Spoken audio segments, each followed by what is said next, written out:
साथी जो आज यहाँ आए हैं, शोजम ने कहा कि हाँ, ये कोई मेरे लिए कोई पॉलिटिकल बैठक नहीं है।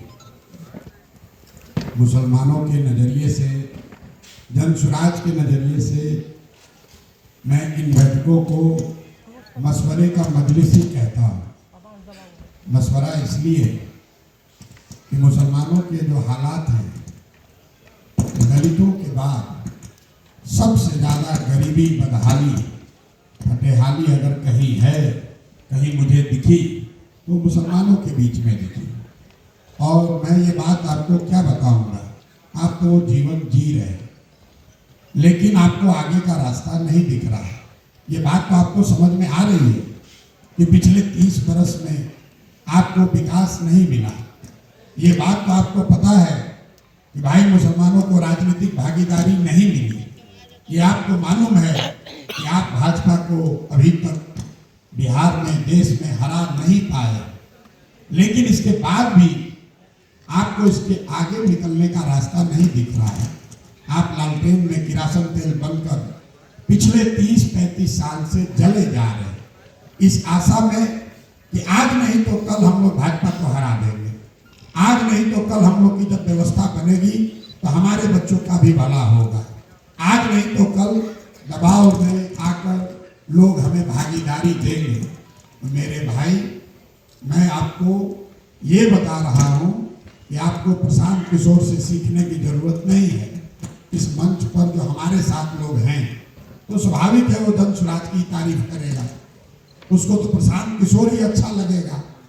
लेकिन अभी 2 मिनट में आप इस्लाम के नजरिए से ये समझ सकते हैं कि आपने जिन पर भरोसा किया वो लोग आपके भरोसे के काबिल हैं या नहीं। पैगंबर साहब ने कहा, प्रशांत किशोर ने, किसी दल ने, किसी नेता ने नहीं, कि जिस कौम को अपने रहनुमाओं की समझ नहीं होगी उसके ऊपर जालिम हुक्मरानों को मुसल्लत कर दिया जाएगा। ये हम नहीं कह रहे, और ये ताली बजाने की बात नहीं है। इसको ध्यान से, इस पंक्ति को पढ़िए। इसमें यह कहा जा रहा है कि जिस कौम को अपने रहनुमाओं की समझ न हो उसके ऊपर जालिम हुक्मरानों को मुसल्लत किया जाएगा। तो अगर आज का हुक्मरान जालिम है, तो चाहे आपका विधायक हो, मुखिया हो, राज्य सरकार हो, केंद्र सरकार हो, लोकतंत्र में, जमहूरियत में जो आज का हुक्मरान है, अगर ये जालिम है तो बात पैगंबर साहब ने कही है, गलत तो हो नहीं सकती। इसका मतलब है कि आपसे, हमसे, समाज से कहीं न कहीं अपने रहनुमाओं को चुनने में गलती हुई है, तभी तो ये दुर्दशा हुआ। ये बात प्रशांत किशोर के नजरिए से समझने की जरूरत नहीं है, इस बात को इस्लाम के नजरिए से समझिए। अगर आप गलत लोगों को रहनुमा बनाएंगे तो ही आपकी ये दुर्दशा होगी, वरना आपकी दुर्दशा इतनी होती क्यों। अभी गिरीश जी ने कहा कि अब्दुल गफूर जी का कोई नाम नहीं जान रहा। मेरे भाई, और इनका अपना, इनकी समझ है। आप में से भी कई लोग कहेंगे कि वो इसलिए नहीं नाम जानता है क्योंकि वो मुसलमान थे। ऐसी बात नहीं है। उनका नाम इसलिए नहीं है कि जो बात आपको इस्लाम में बताई गई कि भाई बिना जद्दोजहद के जीवन में कुछ हासिल नहीं हो सकता है, और कहीं ना कहीं अब्दुल गफूर साहब के परिवार के लोग या उनके चाहने वाले, उनके शागिर्द, उन्होंने जद्दोजहद नहीं किया, इसीलिए आज उनका नाम धीरे धीरे मिट गया। अगर आप जद्दोजहद नहीं करोगे तो आपका भी नाम कोई लेने वाला नहीं बचेगा। कोई प्रशांत किशोर आपको नहीं खड़ा कर सकता, कोई प्रशांत किशोर आपको नहीं खड़ा कर सकता।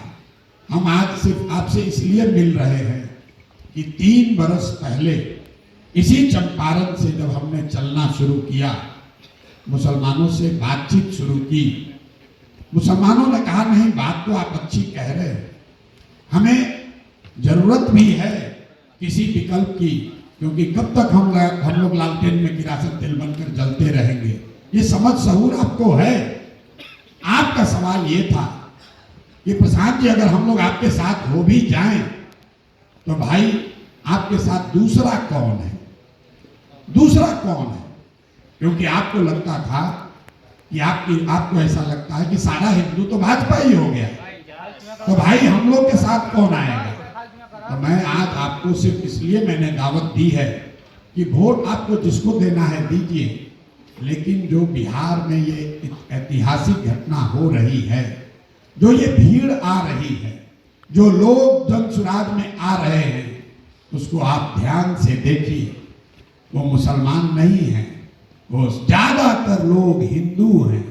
तो ये हिंदू आए कहां से? ये कौन से हिंदू हैं जो आज तक भाजपा को, जदयू को वोट दे रहा था, वो सब जनसुराज में आ गया? वो कैसे हुआ? यही बात तो आपको 2 बरस से हम समझा रहे हैं। मेरे भाई, आधे से ज्यादा हिंदू आज भी आपसे ज्यादा शिद्दत से भाजपा से लड़ने को तैयार है, लड़ रहा। ये हम नहीं कह रहे, आप आंकड़ों को उठाकर देख लीजिए। इस देश में 80% हिंदू रहते हैं और भाजपा को 40% वोट आया है। इसका मतलब क्या है कि आज भी इस देश में आधे से ज्यादा हिंदू भाजपा को वोट नहीं देते। वो कौन से हिंदू हैं, वही आपको पहचानने की जरूरत है। जनसुराज ने बताया कि जो हिंदू गांधी को मानने वाले हैं वो भाजपा के साथ इत्तेफाक नहीं रखते हैं। जो बाबा साहब अम्बेडकर को मानने वाले हिंदू हैं वो भाजपा के साथ इत्तेफाक नहीं रखते हैं। जो कम्युनिस्ट विचारधारा के मानने वाले हिंदू हैं वो भाजपा का समर्थन वोट नहीं करते हैं। जो समाजवाद, लोहिया और जयप्रकाश को मानने वाले हिंदू हैं, वो किसी जाति का हिंदू हो, वो भाजपा को वोट नहीं करता। तो जनसुराज यही आपको सिखा रहा है, यही आपको बता रहा है कि आधे से ज्यादा हिंदू जो विचारधारा के आधार पर भाजपा से लड़ रहे हैं, अगर आपने, मुसलमानों ने उनके साथ मिलकर सामाजिक राजनीतिक गठजोड़ बना लिया तो आधा हिंदू मतलब 40% और 20% मुसलमान मतलब दोनों मिलके हो गया 60%। ये वो समीकरण है जिससे भाजपा को मुकम्मल शिकस्त दिया जा सकता है।